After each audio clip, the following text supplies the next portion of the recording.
दोस्तों, जीवन में खुश रहा कीजिए। जीवन में खुश रहा कीजिए, क्योंकि शाम होते ही सूरज ही नहीं बल्कि आपकी अमूल्य जीवन भी ढल जाता है। इसलिए मुस्कुराते रहिए, और वैसे भी उदास होकर जीवन की कौन सी समस्या सुलझने वाली है।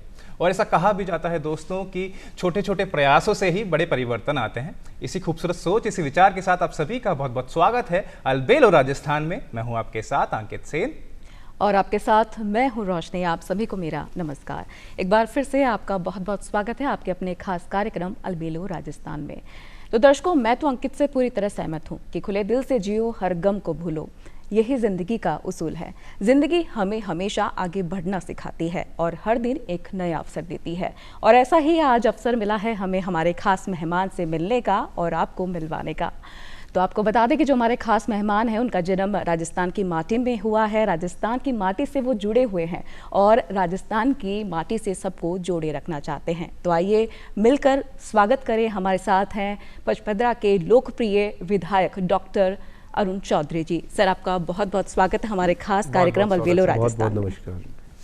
आज बहुत सारे पहलुओं पर बात होगी, आपके राजनीति सफर को लेकर बात होगी, आम जन की बात होगी, लेकिन सबसे पहले बात आपके प्रारंभिक जीवन से करना चाहेंगे कि कहाँ से आपकी शिक्षा की शुरुआत हुई है और ये राजनीति का जो सफर है ये कब से शुरू हुआ? बचपन में जब मैं 5 साल का था तभी मेरे पिताजी प्रथम बार विधायक बने थे, और उसी दौरान मैं जयपुर शिक्षा के लिए मेरे को यहाँ लाया गया।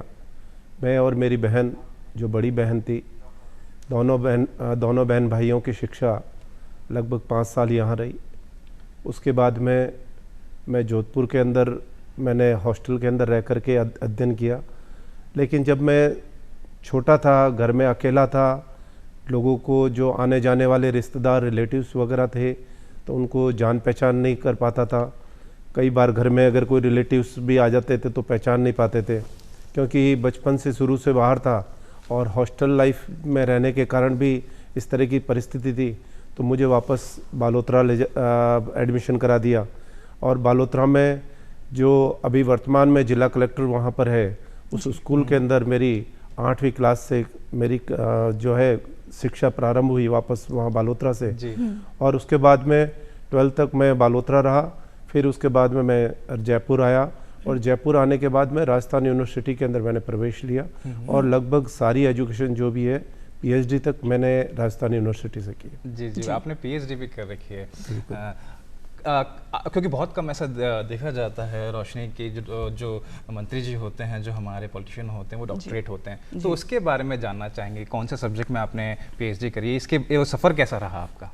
मैंने बचपन से एक था कि मेरे नाम के आगे भी कम से कम डॉक्टरेट लगना चाहिए। जी।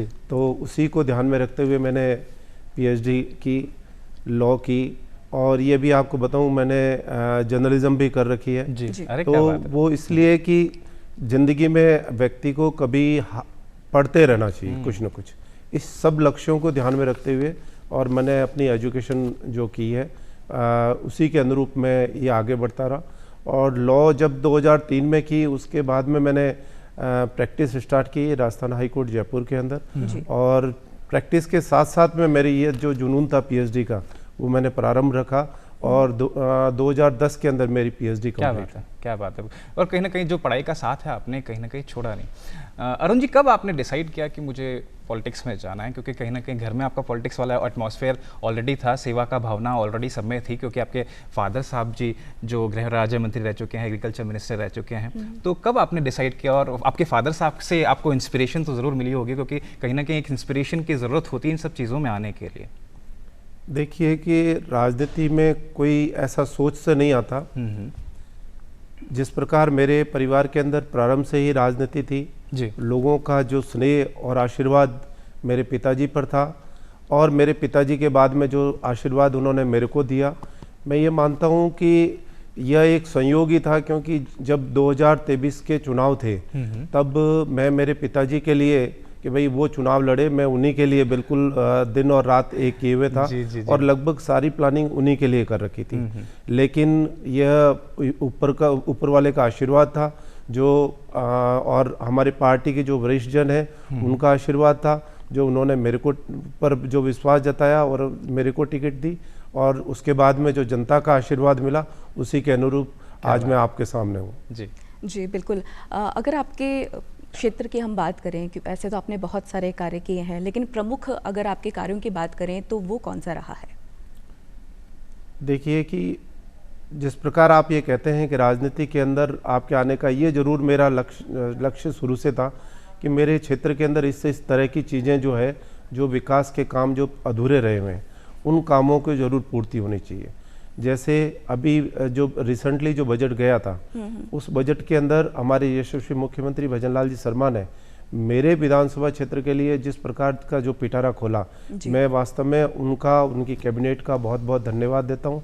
उन्होंने मेरे विधानसभा क्षेत्र के अंदर जिस प्रकार बालोतरा को यूआईटी बनाई और बालोतरा में रिंग रोड की सौगात दी, बालोतरा में स्मार्ट सिटी की सौगात दी।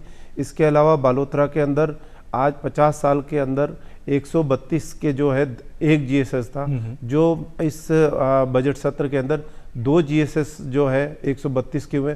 तो मैं मानता हूँ कि आने वाले समय के अंदर जो इलेक्ट्रिसिटी की जो समस्या हो रही है, उस समस्या को लेकर के ये जरूर दूर हो पाएगी। इसके अलावा पानी के लिए जिस प्रकार एक मरुदरा के क्षेत्र में पानी की काफ़ी कमी रहती है, और पानी की अगर पूर्ति अगर हर गांव डाणी अगर हो जाती है तो हर आदमी को बहुत ही सुलभता रहेगी। उसी को ध्यान में रखते हुए हमारे यशस्वी मुख्यमंत्री जी के इस बजट के अंदर एक डीपीआर बनाने की, जो नर्मदा से पानी जो है बालोतरा लाने की एक डीपीआर की घोषणा हुई, क्योंकि अभी वर्तमान में जो पानी है वो पोखरण साइड से जो बालोतरा आ रहा है, और वो भी हमारे पूर्व मुख्यमंत्री वसुंधरा जी के राज के अंदर ये अध्ययन हुई थी। तो मैं पुराने मुख्यमंत्री वसुंधरा जी को और वर्तमान मुख्यमंत्री भजनलाल जी को बहुत बहुत धन्यवाद देता हूँ कि उन्होंने मरुदरा क्षेत्र के अंदर विकास के लिए बहुत आमूलचूल जो घोषणाएं की हैं। मुझे पूरा विश्वास है आने वाले समय के अंदर ये घोषणाएं धरातल पर आएगी और क्षेत्र का विकास होगा। बिल्कुल बिल्कुल। रोशनी, थोड़ा पीछे लेके चलते हैं क्योंकि इनकी जीवन यात्रा सभी के लिए प्रेरणादायक है। पहला चुनाव बहुत ही स्पेशल होता है सभी के लिए, और आपने कहीं ना कहीं तैयारी भी बहुत जोरों शोरों से करी थी। कैसा एक्सपीरियंस रहा पहला चुनाव लड़ने का, और कौन कौन सी चुनौतियाँ आई और किस तरीके से लोगों का प्यार आपको मिला? क्योंकि पहला चुनाव सभी के लिए स्पेशल होता है, आप जोरों शोरों से उसके अंदर लगते हैं और लोगों का इतना प्यार आपको मिला है, उसके बारे में जानना चाहेंगे। ऐसा है कि जैसा मैंने आपको बताया कि मैंने मेरे चुनाव का तो सोचा ही नहीं था कि मैं चुनाव लड़ूंगा। जी। मेरे पिताजी के चुनाव के लिए जो तैयारियां जो मैंने की थी, क्योंकि उसका ज़रूर मुझे फ़ायदा हुआ है, क्योंकि मैंने उनके जो चुनाव की जो तैयारियां की और उसके बाद में अचानक जो टिकट का जो है, जो हमारे जो भी वरिष्ठ जन है उन्होंने मेरे ऊपर जो विश्वास जताया, और क्योंकि अंतिम टिकट जो थी वो मेरी थी, और जब मैं अंतिम उम्मीदवार के रूप में जब खड़ा हुआ तो मेरे लिए समय काफ़ी कम था। तो जिस प्रकार लोगों के बीच में कई गांव में मैं जा भी नहीं पाया, कई गांव में मैं गया, मेरे पिताजी भी गए, हमारे पार्टी के कई कार्यकर्ता भी गए, और सबने हमारे पार्टी के कार्यकर्ताओं ने जिस प्रकार दिन और रात एक करके और जिन्होंने मेरे को जिताया, तो यह एक वास्तव में हम सब के लिए, कार्यकर्ताओं के लिए मैं धन्यवाद देता हूँ, हमारे छोटे से छोटे कार्यकर्ताओं का, कि उन्होंने मेरे ऊपर इतना प्रेम और इतना स्नेह रखा। जी। जब आपको फाइनली पता लगा अरुण जी कि आप जीत चुके हैं, घर में कैसा माहौल था, क्या रिएक्शन था, और आपकी पहली रिएक्शन क्या रहा? परिवार वालों से क्या रिएक्शन मिला, और किन किन बधाई संदेश जो आते हैं, वो एक्सपीरियंस बहुत ही स्पेशल होता है सभी के लिए, उसके बारे में थोड़ा जानना चाहेंगे। ऐसा है, चुनाव जो लड़ता है जी, वो हमेशा जीत के लिए लड़ता है। और मैंने शुरू से ये मेरे मन के अंदर दृढ़ निश्चय था कि जनता का आशीर्वाद पक्का मिलेगा, और उस आशीर्वाद के अनुरूप जो जीत है, मेरे को कोई ऐसा अचंभा नहीं हुआ कि मैं जीता हूँ। मैं तो ये अब जीतने के बाद में इतना जरूर है कि जनताओं की आशाओं पर जो है वो खरा उतरूं, यही मैंने शुरू से जो निश्चय किया है, और आज भी उसी पर मैं दृढ़ निश्चय होकर के खड़ा हूँ। क्या बात है। जी बिल्कुल, आपने जनता की बात की है, और आमजन और सरकार के बीच की आप एक कड़ी होते हैं। जो भी समस्याएं होती हैं आमजन की, वो आप सीधा पहुंचाते हैं, उनकी समाधान करते हैं। तो अब तक के आपके सफ़र में सबसे बड़ी आपके लिए चुनौती क्या रही है? जो आमजन से जुड़ी समस्या है वो क्या रही है?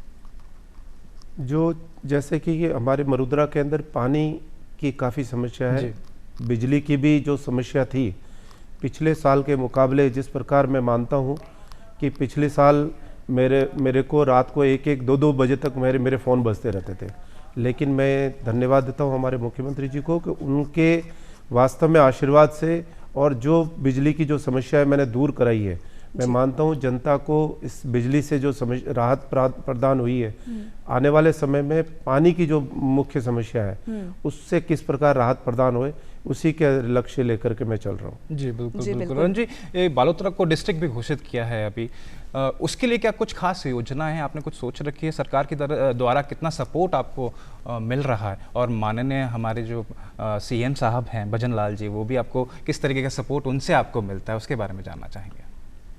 ऐसा है कि हमारे यशस्वी मुख्यमंत्री जी का तो हम सभी नए जो विधायक हैं उन पर आशीर्वाद बना रहता है, बिल्कुल।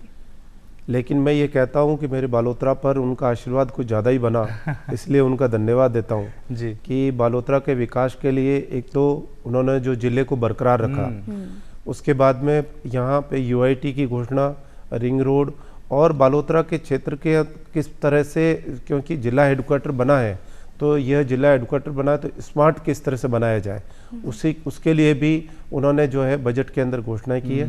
और आसपास की जो रोडें हैं, रोडों के किस प्रकार विकास हो सके, इसके लिए भी हमारे मुख्यमंत्री जी ने बजट में घोषणा की है।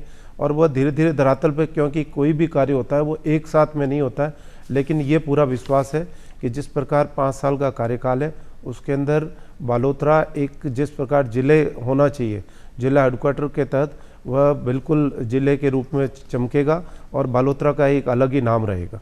जी बिल्कुल, जैसे आपने कहा कि बालोतरा को जिला घोषित किया है, हमारे माननीय जो मुख्यमंत्री हैं उनके द्वारा काफ़ी प्रभाव है, तो अगर समस्याओं की बात करें तो मुख्य तौर पर वहाँ की समस्याएं क्या हैं? बालोतरा, मैंने आपसे पहले भी कहा कि मरुद्रा का क्षेत्र है और पानी की काफ़ी भयंकर समस्या है जी। उसके लिए हमने 182 करोड़ का जो है बालोतरा सिटी के लिए रूडिप के मार्फत जो है कार्य प्रारंभ करवाया, और यह कार्य जो है अगले 1 साल के अंदर लगभग पूरा होगा, तो जिससे मैं मानता हूं कि यहाँ इस क्षेत्र के अंदर पानी की जो समस्या है वो खत्म होगी। कोई काम प्रायोरिटी पर रहता है आपको, क्योंकि बहुत सी जिम्मेदारियां आपके ऊपर है अरुण जी, कभी भी जब भी प्रॉब्लम्स आती है और उस हर प्रॉब्लम का एक अलग सोल्यूशन आपके पास ऑलरेडी होता है, कोई प्रायोरिटी पे रहता है कि मुझे ये काम पहले करना है? जनता की सेवा ऑलरेडी करते हैं आप, तो कभी माइंड में आता है कि मुझे प्रायोरिटी मेरी ये है, क्योंकि बहुत सी जिम्मेदारियां आपके ऊपर हैं? ऐसा है कि एक जनप्रतिनिधि होने के नाते विकास के साथ साथ में क्षेत्र के जो युवा वर्ग है जी, जो महिला वर्ग है, जो बुजुर्ग वर्ग है, उन सभी का किस प्रकार विकास हो, क्योंकि मेरे यहाँ पर रिफाइनरी जो है वो आने वाले कुछ समय में प्रारंभ होने जा रही है, तो मैं चाहूँगा कि मेरे यहाँ के जो युवा है वो ज़्यादा से ज़्यादा यहाँ पर लगे और रोज़गार प्राप्त करे, और जिससे इस क्षेत्र के अंदर यह रोज़गार की जो समस्या है यह भी दूर हो सके। जी बिल्कुल। विकास परियोजना की भी बात चल रही है, तो आपके क्षेत्र में ऐसे कौन से विकास परियोजनाएं की जा रही हैं जिससे आमजन को फ़ायदा पहुंच सकता है? जैसे विकास की मैंने आपसे बताया कि आसपास के जो रोडें जो है, मैं ये मानता हूँ पिछली सरकार ने, मुझे समझ में नहीं आता रोडें कहाँ बनाई है, क्योंकि आज स्थिति ऐसी है कि सारी रोडें टूटी हुई है, लोगों के बीच में काफ़ी समस्या हो रही है। तो यह जो घोषणाएं अभी मुख्यमंत्री जी ने की है रोडों की, यह निकट भविष्य के अंदर आने वाले इस क्षेत्र के अंदर रोड को लेकर के हो, चाहे चिकित्सा के क्षेत्र में हो, क्योंकि हमारे एक छोटे से चिकित्सालय के अंदर वर्षों से ऑर्थोपेडिक के जैसे ऑपरेशंस वगैरह नहीं होते थे, लेकिन अभी वो ऑपरेशंस जैसे स्टार्ट हुए। तो मैं मानता हूँ एक छोटी छोटी चीज़ें जो है वह इस क्षेत्र के अंदर आम लोगों के लिए काफ़ी लाभदायक होगी, और इस क्षेत्र के अंदर हर व्यक्ति को किस प्रकार इस जो हमारे भजनलाल जी की सरकार है उससे राहत मिल सके, इस प्रकार हम सभी जो है मैं और मेरे कार्यकर्ता सभी लगे हुए हैं। मुझे पूरा विश्वास है आने वाले समय के अंदर इस क्षेत्र के अंदर आम व्यक्ति को जो है जो भी समस्या है उसमें राहत मिलेगी। बिल्कुल, बहुत अच्छा कार्य आप कर रहे हैं और लोगों की सेवा तन मन धन से कर रहे हैं। आपने इससे पहले रिफाइनरी का जिक्र किया अरुण जी, क्या कुछ कार्य आपने कराया, कितना परिवर्तन आया उस क्षेत्र के अंदर? ऐसा है, इस रिफाइनरी का शिलान्यास हमारे यशस्वी प्रधानमंत्री नरेंद्र मोदी जी के द्वारा किया गया था जी। जब वसुंधरा राजे सिंधिया जी की सरकार थी तब उन्होंने घोषणा की थी कि 2022 के अंदर इसका उद्घाटन कर दिया जाएगा, लेकिन यह संयोग ही कहें कि यह कार्य पूरा नहीं हो पाया। लेकिन अब वर्तमान सरकार के द्वारा दिन रात एक करके और जो भी कमियां हैं उसको स्टार्ट करने के अंदर उसके अंदर पूरी करके, और ये शीघ्र ही प्रारंभ होगी। और जो सपना है पश्चिमी राजस्थान का और पूरे राजस्थान का, मैं तो ये कहता हूँ यह पूरा होगा। और क्षेत्र के इस रिफाइनरी से एक औद्योगिक क्षेत्र के अंदर एक नई विकास की जो है वह नया सूरज उगेगा। बिल्कुल जी, बिल्कुल बिल्कुल। बिल्कुल अरुण जी, अभी अरुण जी ने रिफाइनरी के बारे में बताया, लेकिन राइजिंग राजस्थान बहुत ही बड़ा इवेंट था राजस्थान के लिए भी, और बहुत से MOU भी साइन हुए जिसके अंदर औद्योगिक क्षेत्र के साथ साथ बहुत सारे ऐसे क्षेत्र हैं जिनको कवर किया गया था। युवाओं के लिए बहुत सारी ऐसी अपॉर्चुनिटी निकल के आई है। राइजिंग राजस्थान में आपने काफ़ी अच्छा काम किया है, वो एक्सपीरियंस कैसा रहा, वो उसके बारे में आपसे जानना चाहेंगे, क्योंकि बहुत ही सक्सेसफुल इवेंट रहा है राजस्थान का। ऐसा है कि राजस्थान के बारे में कहें तो कहते हैं कि राजस्थान के अधिकांश जो लोग हैं वह राजस्थान से बाहर निवास करते हैं। जी। और जब राजस्थान से बाहर निवास करते हैं तो क्योंकि उन साउथ में देख लो, चाहे आसाम साइड में देख लो, कहीं पर भी देख लें आप, तो मैं ये मानता हूँ कि अगर एक विकसित राजस्थान को अगर वापस बनाना है तो राजस्थान के जो प्रवासी जो राजस्थानी हैं उन भाइयों को वापस राजस्थान कैसे लाया जाए, क्योंकि पिछले कई सालों से राजस्थान के अंदर जिस प्रकार बिजली की, पानी की, रोड्स की जो कमियां थी, अब वो राजस्थान जो है वह पिछड़ा नहीं रहा। अब राजस्थान बहुत ही अग्रणी हो चुका है, और उसको अग्रणी और बनाने के लिए यह विकसित राजस्थान का जो सपना संजोया है, और यह भी हमारी भजनलाल जी की सरकार ने प्रथम वर्ष में जिस प्रकार यह सपना संजोया है, मैं ये मानता हूँ कि आने वाले समय के अंदर इस राजस्थान के अंदर औद्योगिक क्रांति होगी, और जो भी राजस्थान से प्रवासी भाई जो है हमारे बाहर गए हैं उनको वापस राजस्थान में अपने उद्योग धंधे स्थापित करने के लिए काफ़ी सहूलियत रहेगी। जी बिल्कुल, जैसे आपने उद्योगों की बात की है, रोजगार की बात की है, तो अगर पचपदरा रिफाइनरी की मैं बात करूं तो उसके निर्माण और संचालन के बाद में रोजगार में कितना बढ़ावा मिलेगा, और साथ ही जो युवा हैं उनके लिए कितना ये लाभकारी साबित होगा? मैं ये कहता हूँ कि यह रिफाइनरी जब प्रारंभ होगी जी, तो इस क्षेत्र के अंदर पॉलिस्टिक जो प्लास्टिक और इस तरह के जो भी प्रोडक्ट्स हैं उनको लेकर के, और यहाँ काफ़ी इंडस्ट्रीज आएगी जी। और जब वो इंडस्ट्रीज आएगी, ये मानता हूँ कि इस क्षेत्र के अंदर एक काफ़ी विकास होगा, और जो भी उद्योग जगत के जो लोग हैं, जो बाहर से कई राजस्थान के हैं, कई राजस्थान के बाहर भी हैं, कई आउट ऑफ इंडिया के भी हैं, और वो यहाँ राजस्थान के अंदर और विशेषकर इस रिफाइनरी के आसपास के क्षेत्र में जब अपना उद्योग लगाएंगे तो यहाँ के युवाओं को निश्चित रूप से रोजगार प्राप्त होगा, और युवाओं के साथ साथ में जो भी जरूरतमंद है, जो अपनी योग्यता रखते हैं, उनको भी यहाँ पर जो है रोजगार प्राप्त होगा। और एक रोजगार एक ऐसी चीज़ है, किसी भी परिवार को चलाने के लिए रोजगार की बहुत आवश्यकता होती है, और इसी को ध्यान में रखते हुए मैं ये मानता हूँ कि हमारी ये रिफाइनरी आने वाले टाइम में एक मील का पत्थर इस क्षेत्र के लिए साबित होगी। बिल्कुल जी बिल्कुल। क्षेत्र में प्रदूषण होगा या पर्यावरण से संबंधित भी समस्याएं हो सकती हैं, तो इसके लिए आप क्या कदम उठा रहे हैं? बिल्कुल, आपने सही कहा कि आने वाले समय के अंदर इस क्षेत्र के अंदर प्रदूषण की समस्या जो है वो रहेगी।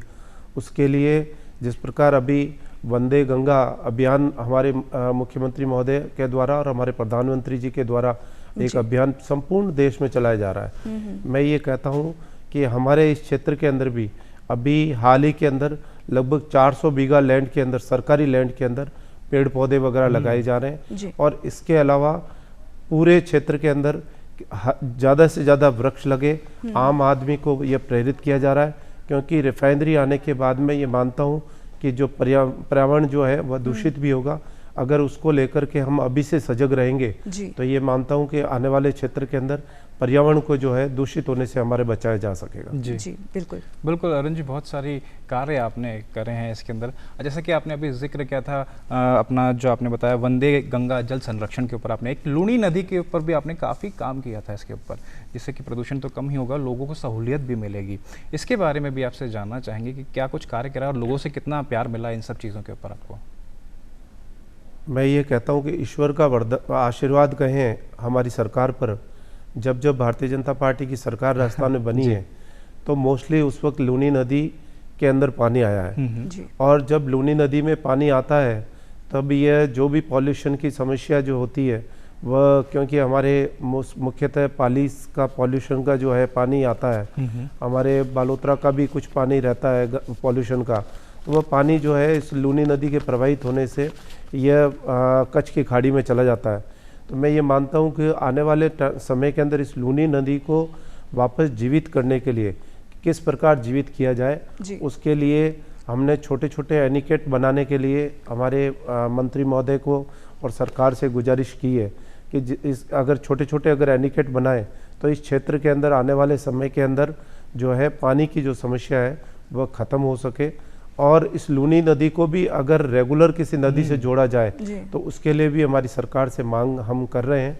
अब उस चीज़ के अंदर कई तरह की तकनीकी अड़चनें भी आती है, लेकिन यह विश्वास है कि ये हमारे नरेंद्र मोदी जी की सरकार इस लूनी नदी को भी आने वाले समय के अंदर ये जीवित जरूर करेगी, ऐसा हमें पूरा विश्वास है। जी बिल्कुल। अगर बाड़मेर के कल्चर की बात करें कि बाड़मेर का जो कल्चर है, वहाँ का जो पहनावा है, वहाँ जैसा आपने बताया कि मरु क्षेत्र है, तो वहाँ बहुत ही हार्ड लाइफ है, तो जो लोग हैं ज़्यादा से ज़्यादा पर्यटन बढ़ावा मिले, इसके लिए आप क्या कुछ कदम उठा रहे हैं? यह बिल्कुल सही कहा आपने कि बाड़मेर के लोग काफ़ी हार्ड हैं। हार्ड का मतलब काफ़ी मेहनती हैं। उस मेहनत का कारण यह है कि व्यक्ति जब से पैदा होता है तब से संघर्ष भरा जीवन रहता है। चाहे सर्दी हो तो सर्दी भी काफ़ी पड़ती है, गर्मी हो तो गर्मी भी काफ़ी पड़ती है। और जिस प्रकार यहाँ का जो वातावरण है और यहाँ की जलवायु और यहाँ की जो परिस्थितियाँ हैं, क्योंकि आम व्यक्ति अधिकतर ढाणी से उठा हुआ है, गाँवों से उठा हुआ है, और जब ढाणी और गाँवों से उठ करके अगर शहर में आता है तो उसका जीवन वास्तव में काफ़ी मेहनती के रूप में होता है। और मैं ये मानता हूँ कि बाड़मेर के अंदर एक समय था जब कोई भी व्यक्ति अगर ट्रांसफ़र के लिए होता तो उसको धमकी दी जाती थी कि आपका ट्रांसफ़र बाड़मेर कर दिया जाएगा।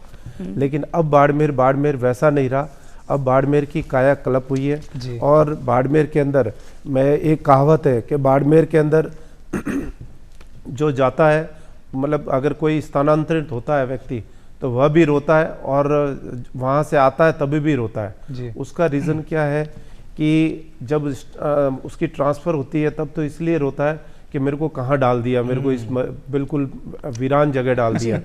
और जब आता है तब लोगों का प्रेम इतना होता है, क्योंकि वो अपनी ज़िंदगी के अंदर इतना प्रेम कहीं नहीं पाता जितना बाड़मेर के अंदर पाता है। तो इसलिए जब आता है तभी भी रोता है कि वास्तव में मैं यहाँ से छोड़ के जा रहा हूँ। और आप कभी देखिए राजस्थान के कई लोग होंगे जिन्होंने बाड़मेर के अंदर अपनी सेवाएं दी है, और आज भी अगर उनका जो कनेक्शन है वहाँ छोटे से छोटे व्यक्ति तक आज भी उनका कनेक्शन है कि वहाँ के लोगों से आज भी उनका मेल मिलाप है। और वो ठीक है, पारिवारिक परिस्थितियों के कारण वो रहना वहाँ नहीं चाहेंगे, लेकिन आज भी उनकी इच्छा रहती है कि हम एक बार बाड़मेर वापस जरूर जाएं। जी बिल्कुल। रोशनी ने अभी रंजीत टूरिस्ट की बात करी, कल्चर की बात करी। राजस्थान का कल्चर वैसे भी बहुत रिच है, बहुत सारे टूरिस्ट होते हैं हमारे रॉयल राजस्थान को फील करने आते हैं, यहाँ के जो जितने भी हमारे मॉन्यूमेंट्स हैं उनको देखने आते हैं। लेकिन आपके क्षेत्र की बात करूँ तो बहुत सारे तीर्थ स्थल वहाँ पर भी हैं। उसके लिए क्या कुछ खास आप कर रहे हैं, क्या क्या योजना है आपके पास? ऐसा है, मेरे विधानसभा क्षेत्र के अंदर मैं अपने आप को सबसे पहले तो भगवान का शुक्रिया करूंगा कि मेरे को जहां पैदा किया वह आसपास के क्षेत्र के अंदर पूरा एक पंच तीर्थ के रूप में है। बिल्कुल। क्योंकि मेरे यहाँ नाकुड़ा जी जो जैन धर्म का मंदिर है वह विश्व प्रसिद्ध मंदिर है। नाकुड़ा जी के अंदर विश्व से लोग आते हैं। इसके अलावा माता रानी भटियाणी जी का जो मैं ये कहता हूँ आने वाले समय के अंदर जिस एक दूसरा रामदेवरा होगा, क्योंकि लोग यहाँ पर जिस माँ के आशीर्वाद को लेने के लिए आते हैं और पैदल आते हैं। मैं धन्यवाद देता हूँ उन जो दर्शन करने के लिए आते हैं उनका भी, कि वास्तव में कितनी श्रद्धा से वो वहाँ पे आते हैं। इसके अलावा हमारे ब्रह्मा जी का मंदिर जो आसोतरा के अंदर है, इसके अलावा हमारी माता रानी भटियाणी जी का मंदिर जो हमारे नागढ़ा के अंदर है, खेड़ का जो पारंपरिक जो वर्षों पुराना जो मंदिर है भगवान कृष्ण का। तो मैं ये कहता हूँ कि ये पंच तीर्थ जो है, जो मेरा ये क्षेत्र है, जो मैं धन्यवाद देता हूँ ऐसी धरती को कि वास्तव में मुझे वहाँ पैदा किया। इस क्षेत्र के अंदर देश से नहीं विदेशों से भी कई तीर्थों के अंदर दर्शन के लिए आते हैं। और मैं ये सरकार से भी मांग कर रहा हूँ कि किस प्रकार यह क्षेत्र जो है पर्यटन के रूप में विकसित हो, और इन 5 मंदिरों को अगर पर्यटन के रूप में विकसित करेंगे तो इस क्षेत्र का और ज़्यादा धार्मिक रूप से भी काफ़ी विकास होगा। बिल्कुल, बहुत अच्छी बात आपने बताई कि किस तरीके से जो तीर्थ स्थल है आपका जो बनने वाला है, और है भी, लोग दुनिया से आते हैं उन सब जगहों को देखने के लिए, और कहीं ना कहीं रोशनी एक रॉयल राजस्थान को फील करके जाते हैं। आपकी जो मुलाकात है अरुण जी माननीय हमारे यशस्वी प्रधानमंत्री जी से भी हुई है, नरेंद्र मोदी जी से भी हुई है, वो एक्सपीरियंस कैसा रहा? क्योंकि प्रधानमंत्री का जो ऑरा है बड़ा ही पॉजिटिव ऑरा है, उनसे जब मिलते हो आप तो बड़े ही पॉजिटिव हो जाते हो, बहुत अच्छी अच्छी बातें वो करते हैं। वो एक्सपीरियंस कैसा रहा आपका? ऐसा है, प्रधानमंत्री जी से मेरा लगभग 3 से 4 बार मेरी मुलाकात हुई जी। मेरी उससे पहले भी मुलाकात हुई जो प्रधानमंत्री नहीं थे और एज ए मुख्यमंत्री के रूप में थे। हमारे समाज का जो मंदिर है शिकारपुरा धाम, वहाँ हमारे गुरुदेव का जब ब्रह्मलीन हुए थे तब वह पधारे थे। तब मैंने देखा वास्तव में, तब में और आज में, जिस प्रकार प्रधानमंत्री जी का ऑरा जो आपने बताया कि उनका एक ऑरा है, उनमें उनके चेहरे में जो तेज और प्रकाश है, आम जन को किस प्रकार से ऐसा लगता है कि वास्तव में उनका चेहरा देख करके कि उनके चेहरे में एक इस तरह की लालायत रहती है कि हर व्यक्ति का किस प्रकार मैं विकास करूं। तो वास्तव में प्रधानमंत्री जी से मिलकर के एक बहुत ही अनूठा अजूबा इस तरह से लगा कि वास्तव में एक ईश्वर रूपी जो है वह व्यक्ति है जिनको भगवान ने इस धरती पर भेजा, और हमारे पूरी देश की इस प्रकार सेवा कर रहे हैं कि सभी का, सबका साथ और सबका विकास और सबका विश्वास लेकर के जो चल रहे हैं, इसी भावना को मैंने समझा है। तो हम आपके क्षेत्र की बात कर रहे थे, और आपके क्षेत्र की अगर हम योजनाओं की बात करें तो आने वाले 5 सालों में आपकी क्या कुछ योजना है क्षेत्र को लेकर? ऐसा है कि मेरे क्षेत्र के अंदर जो मैंने बचपन से, क्योंकि घर में राजनीतिक परिवार रहा है, तो मुझे ध्यान है कि कई मेरे पिताजी जिस प्रकार एक पिताजी की सोच और मेरी सोच, मेरी युवाओं को लेकर के जिस प्रकार सोच है, उनकी भी सोच जो है उनकी आमजन को लेकर के सोच है, लेकिन एक एज डिफरेंस जो है आज के जो तकनीकी युग के कारण जी, मैं ये मानता हूँ कि क्षेत्र के अंदर जो टेक्निकली रूप से किस प्रकार कई चीज़ें जो है वह होनी चाहिए।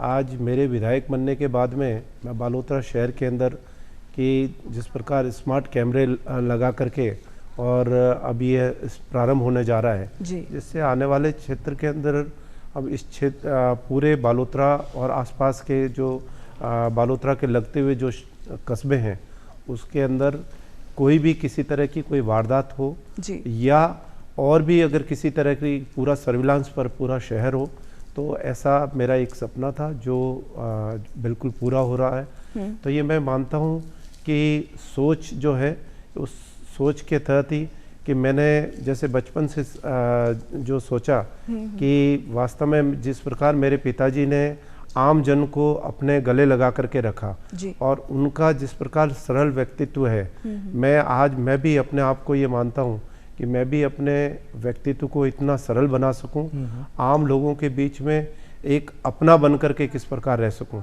मैं एक विधायक के नाते नहीं, एक जनसेवक हूँ, तो जनसेवक के नाते एक लोगों के बीच में रह सकूं।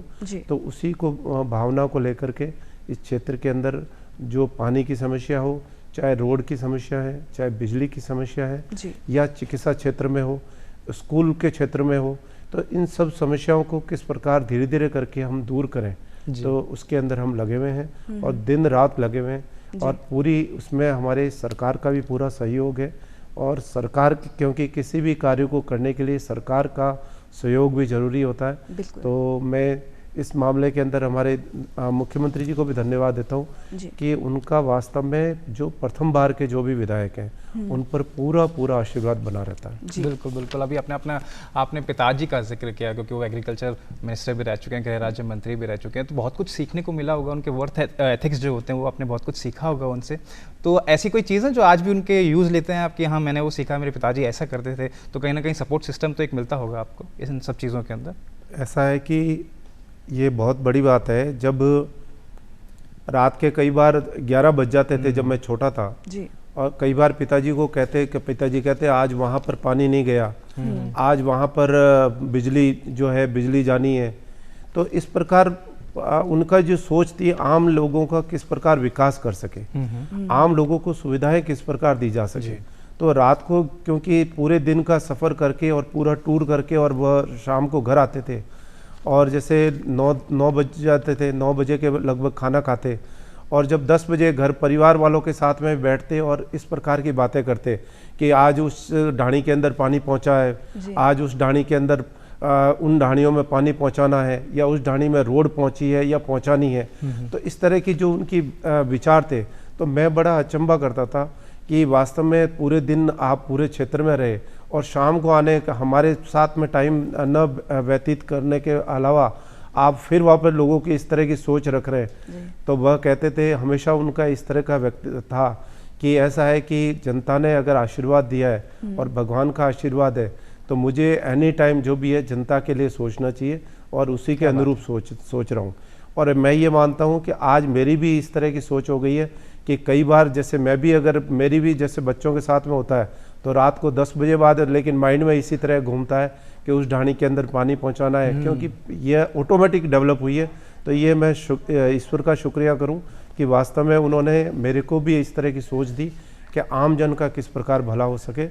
तो और एक व्यक्तित्व इतना सरल रखो कि हर व्यक्ति जो है वह बिल्कुल ही किसी भी को यह नहीं लगे कि मैं एक बहुत ही क्योंकि विधायक को लोग काफ़ी बड़ा मानते हैं, मैं कहता हूँ कोई बड़े नहीं है। हम एक जनसेवक के रूप में और जनता के बीच के अंदर हम सभी बिल्कुल मिलजुल करके और आपसी प्रेम भाव रख करके और किस प्रकार मिले उसी को रूप को लेकर के हम मिलते हैं और जनता के कामों को करते हैं। बिल्कुल, जनता के कामों की बात चल रही है तो आपसे यही जानना चाहेंगे कि बालोतरा का आपका जो प्रिंट की अगर हम बात करें, रंगाई छपाई का जो कार्य है, व्यवसाय है, उसके लिए आपकी क्या योजनाएं हैं? बालोतरा वास्तव में प्रसिद्ध जो हुआ है तो वह प्रिंट के क्षेत्र में बहुत प्रसिद्ध है जी। तो बालोतरा के अंदर क्योंकि प्रिंट का जो है वह बालोतरा रीढ़ की हड्डी है जी। तो मैं ये कहता हूँ इस औद्योगिक विकास को लेकर के जिस प्रकार हमारे सरकार ने इस क्षेत्र के विकास के लिए जो खजाना खोला है, मुझे लगता है कि आने वाले टाइम में इस क्षेत्र के अंदर औद्योगिक के अंदर डबल जो है जो औद्योगिक क्रांति आएगी। और इस क्षेत्र के अंदर जो कपड़ा मोस्टली जो है पोपलिन का कपड़ा जो है बनता है जी। तो यहाँ पर पावरलूम किस प्रकार के बनाए जाए तो उसको लेकर के हम काम कर रहे हैं और हमारे जो सहयोगी है वो भी काम कर रहे हैं। तो क्योंकि अभी जो कपड़ा जो है यहाँ से ग्रे का जो कपड़ा होता है वो साउथ से आता है, मोस्टली इरोड और महाराष्ट्र से आता है। तो मैं ये मानता हूँ कि वह पावरलूम यहाँ राजस्थान में बने और कपड़े की जो डिमांड जो है और इस क्षेत्र के अंदर औद्योगिक क्रांति इस कपड़े के क्षेत्र के अंदर आए। वस्त्र नगरी जो है भीलवाड़ा के बाद में पाली और बालोतरा जो जिस प्रकार की जानी जाती है, मैं ये कहता हूँ कि पावरलूम बनने से इस क्षेत्र का काफ़ी विकास होगा और हर जो उद्योगपति है उस उद्योगपति का भी मैं ये कह रहा हूँ जिस प्रकार हमारे यहाँ से मोस्टली जो है अहमदाबाद वगैरह जा रहे हैं उनका भी पलायन रुकेगा और इस क्षेत्र के अंदर वो अपना सभी योगदान दे करके और इस क्षेत्र का विकास करें। बिल्कुल बिल्कुल बिल्कुल। अरुण जी, कहीं ना कहीं राइजिंग राजस्थान एक बहुत ही सक्सेसफुल इवेंट रहा हमारा, क्योंकि बहुत सारे एमओयूज उसमें अंदर साइन हुए हैं। आपके क्षेत्र के लिए भी बहुत सारे एमओयूज साइन हुए हैं, तो क्या कुछ एक्सपीरियंस रहा, क्योंकि आपने भी बहुत के आपकी क्या भूमिका थी उसके अंदर और क्या कुछ रहा जो वहाँ के युवाओं के लिए ताकि अपॉर्चुनिटीज़ उनके लिए भी निकल के आए? इस राइजिंग राजस्थान के तहत मेरे बालोतरा ज़िले के अंदर भी लगभग 2100 करोड़ के एमओयूज हुए हैं जी और वह उद्योग के क्षेत्र में हुए हैं। इसके अलावा मेरे इस विधानसभा क्षेत्र में मोस्टली जो है वेडिंग डेस्टिनेशन जो है वह स्टार्ट हुए हैं, तो उसके तहत काफ़ी एमओयूज हुए हैं और आने वाले समय के अंदर नाकोड़ा और आसपास के क्षेत्र के अंदर वेडिंग डेस्टिनेशन के रूप में यह बिल्कुल क्षेत्र जिस प्रकार आज एक वस्त्र नगरी के रूप में जाना जाता है, आने वाले समय में यह वेडिंग डेस्टिनेशन के रूप में भी जाना जाएगा। कि अभी भी कई वेडिंग के लिए यहाँ पर आते हैं तो वह देशों से क्या विदेशों से भी कई लोग आने लग गए। तो ये मानता हूँ कि इस जो है राइजिंग राजस्थान जो है हमारे इस क्षेत्र के अंदर है काफ़ी क्रांति लेकर के आए। जी बिल्कुल। अगर बाड़मेर में की बात करें तो बाड़मेर में थार महोत्सव हर साल होता है और बड़ी धूमधाम से किया जाता है, तो इसके लिए और बढ़ावा मिल सके और पर्यटन बढ़े, इसके लिए आप क्या कुछ कदम उठा रहे हैं? थार महोत्सव बाड़मेर में होता है, क्योंकि अब बाड़मेर और बालोतरा दोनों डिस्ट्रिक्ट अपने आप में सेपरेट हो चुके हैं। जी। तो ये मैं ये चाहूँगा कि आने वाले समय में जिस प्रकार बाड़मेर को एक थार महोत्सव ने पहचान दी है, जी। तो हमारे इस बालोतरा के अंदर भी एक मालानी का महोत्सव इस तरह से हो, क्योंकि हमारी जो धरती है वह मालानी की धरती कहलाती है। जी। तो मैं ये मानूंगा कि मालानी के रूप में एक महोत्सव यहाँ पर भी हो, तो उसके लिए हम कार्य कर रहे जी। हैं। और इस क्षेत्र को वापस एक थार महोत्सव की तरह ये मालानी महोत्सव भी इस क्षेत्र में बने और इसकी भी एक ख्याति जो है देश और विदेश में हो। जी। और महिला सशक्तिकरण की अगर हम बात करें, क्योंकि हमने रोजगार की बात की है, हमने प्रिंट की बात की है, तो महिला सशक्तिकरण इससे कैसे बढ़ेगा, महिलाएं इससे कैसे जुड़ रही हैं, इसको लेकर क्या कोई आपकी योजनाएं हैं? हमारे बाड़मेर की महिला, और मैं ये कहता हूँ कि बाड़मेर का गौरव कहें जी। तो हमारे रोमा देवी जी, जिन्होंने महिलाओं के लिए वास्तव में काफ़ी जो है वो काम किया है। जी। और मैं ये मानता हूँ कि मैंने उनसे भी निवेदन किया है कि आप भी आए हमारे बालोतरा के अंदर और महिलाओं को जोड़ें। जिस प्रकार आप कढ़ाई बुनाई के अंदर और वस्त्र के अंदर, व्यापार के अंदर आपने जिस प्रकार महिलाओं को जोड़ा है, उसके तहत हमारे बालोतरा के भी महिलाओं को जोड़ें। उन्होंने यहाँ कई सेमिनार्स वगैरह भी किए। तो मैं ये मानता हूँ आने वाले समय के अंदर यहाँ की जो महिलाएं हैं वह भी रोमा देवी जी को एक प्रेरणा के रूप में मान करके और आगे बढ़ेंगी और महिलाओं के सशक्तिकरण के लिए बिल्कुल कार्य करेंगे। बिल्कुल बिल्कुल, बहुत अच्छी बात आपने बताई कि किस तरीके से हमारी जो महिलाएं सशक्त हो सकती हैं। लेकिन आपके क्षेत्र में एक कैटरल इवेंट भी होता है, मल्लीनाथ फेयर भी होता है, जिसके अंदर और पशुपालक के ऊपर आपने काफ़ी काम भी करा है। इसके बारे में जानना चाहेंगे, इस फेयर के बारे में जानना है, क्या कुछ खास होता है और आपने किस तरीके का सहयोग दिया है इसके अंदर? किसी ज़माने में यह जो है पशु मेला एक बैलों और इनको लेकर के हुआ करता था। आज यह पशु मेला ऊँटों और मेनली घोड़ों को लेकर के यह भरा जाने लगा है। जी। यह क्षेत्र जो है मालानी की, जिस प्रकार मैंने अभी आपसे निवेदन किया, रावल मल्लीनाथ जी की धरती थी और मालानी की इस धरती पर यह वर्षों काफ़ी साल पुराना यह जब मेला भरा जाता है।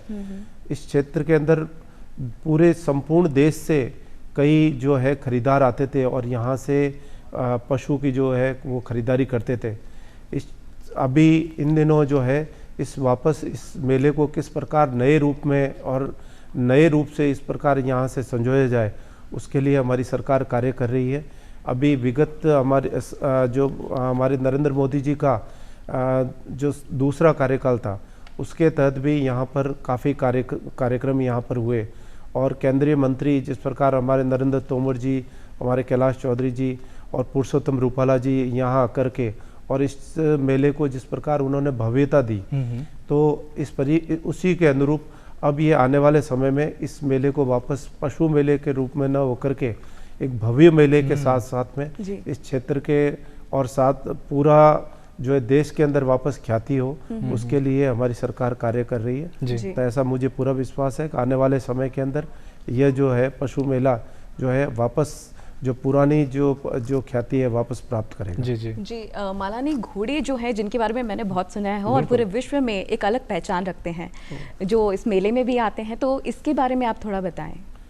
मालानी घोड़े जो है, जो देश के अंदर, संपूर्ण देश के अंदर यहाँ के काफ़ी प्रसिद्ध है, क्योंकि कई घोड़ों की जो है वो करोड़ों में तक में बोली लगती है। बिल्कुल।